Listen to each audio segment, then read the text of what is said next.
I think that the kind of broadest and maybe in some ways I think the most effective kind of broad strategy is to we have to find a way to make political speech in the classroom and from the district a liability.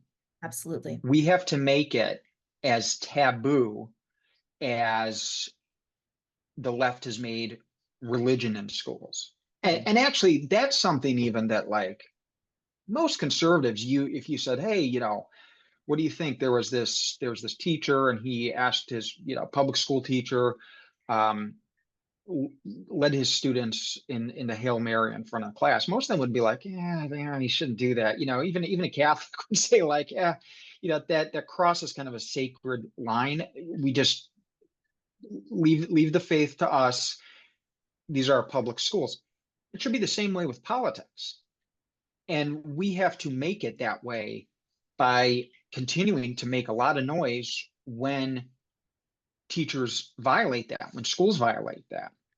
Because otherwise, it's like playing whack-a-mole. You can try and find, but what we need for teachers and administrators to be scared to bring their politics or their political ideology into the classroom, into the curriculum. Like, oh, I don't want, it should make them just as nervous as, a Muslim teacher would be nervous about having his students pray to Allah. He'd be like, oh, God, this will be a nightmare. I'd be all over Fox News and parents will be knocking down. Like, what do you mean? It should be the same way with politics. Like a teacher, it's like, I think I'm gonna like, oh gosh, oh man, I don't want that firestorm. Even if you try to be neutral, there's going to be times where you know your personal opinion slips in. So you have to be really good about catching yourself and also cultivating the one way I did things. Someone was like, well, Frank, how did you know that you never influence students, that you never were starting to let your personal opinion bleed through? Look, we're all fallible. There's going to be times where that happens. Conservative teachers, I've seen it from conservative teachers that were friends of mine. They'd start to bring in their personal opinion. You're like, okay, but creating a classroom culture where students can question their teachers, where they're encouraged to, where you make it known. It's not just like, this is like, hey, I'm okay with it. I want you, you should be asking me questions. You should be challenging me. Students in my class were always very comfortable, like throwing their hand up and being like, you're wrong, here's why. And that's an important, checks and balance type system on our fallibility. But then you have cases where, again, unfortunately, a lot of teachers with agendas, they don't do that. They don't allow it. It's very much, from, they got the bully pulpit and what they say goes. I think the other thing we have to be really mindful of is where the public stands on a lot of this. And what I mean by the public is not necessarily like not our social media circles, not our base of people that already agree with us, but people that might be inclined to agree with us. Or even I found like moderate Democrats who I've been able to say, look, can we just agree to get the politics out of the classroom? Most of the time they'll agree with that, but you have to kind of convince them of what's happening, and you have to, and to do that. So where I'm going at this is the language we use, how we talk to each other on Twitter and as friends is one thing.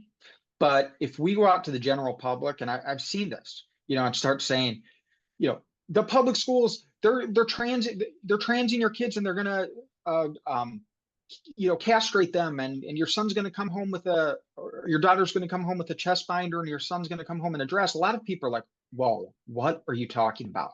Because most of us, there may be one trans kid or two in school that we know of. I'm not saying there aren't more, but that we know of. So the public's perception is influenced by kind of a quick glance at their schools. And most people don't spend a lot of time, they drop their kid off to school, pick them up. How was school? It was great. Everything looks like it's pretty normal and kosher in there. So I don't ask questions. And then someone comes out and starts telling them all this stuff like, your child's going to come home a different gender one day. And they're like, what? There may be examples of that. And we know that gender ideology is in schools and it's playing a role, but it's the messaging. And we have to be much better at kind of slowly introducing people into these topics and slowly kind of, it's like an onion, I say. Start with the top layers, what's easiest to grasp, what most people can agree on, and go from there. And then when you find some common ground, move a little bit further. And look, I've made that mistake too. Sometimes I go out there and I, forget that how I'm speaking to my audience on Twitter versus someone who doesn't pay much attention to stuff. And I'm start talking about indoctrination and how this can lead to a revolution. And they're like, what is he talking about? So it's just knowing your audience and kind of tailoring that message. And, some people say, oh, that's being soft. It has nothing to do with that. It's just you have to be effective at messaging if you want to win. This is the art of politics.